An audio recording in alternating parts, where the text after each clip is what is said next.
છોડવામાં આવ્યા એક્સપાયર ડેટના હતા, પછી એ જે છોડવામાં આવ્યા એ શ્વાસમાં જવાથી ગૂંગળામણ થઈ અને હોસ્પિટલ પહોંચે એ પહેલાં એમનું મૃત્યુ થયું.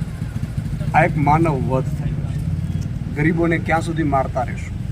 પશુપાલકો, ખેડૂતો એ સામાન્ય પરિવારમાંથી આવતા હોય છે, એ કોઈ કરોડોપતિના ચાર્ટર પ્લેનમાં રખડનારા નથી હોતા અને એમની ડિમાન્ડ પણ કેટલી હોય છે, બહુ સામાન્ય હોય છે.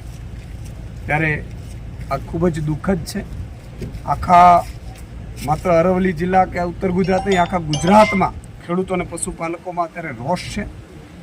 હું સરકાર પાસે પણ માંગણી કરું છું કે આમના પરિવારને, કારણ કે બહુ જ સામાન્ય પરિવાર છે, 42-43 વર્ષની ઉંમર હતી, કમાવાની ઉંમર હતી, બે છેડા ભેગા કરવા માટે અહીંયા ને મુંબઈ એવી રીતે ભાઈ અશોકભાઈ કરીને ગુજરાન ચલાવતા. એમને 1 કરોડ રૂપિયા સરકાર સહાય આપે અને 1 કરોડ રૂપિયા ડેરી સહાય આપે એવી અમારી માંગ છે.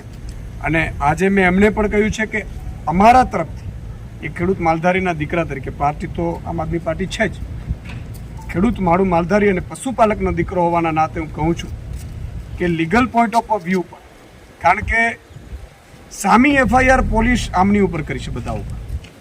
ખરેખર તો હત્યાના ગુનેગાર તો અધિકારીઓ છે, નેતાઓ છે, એમની ઉપર પણ એફઆઈઆર કરવાની હોય.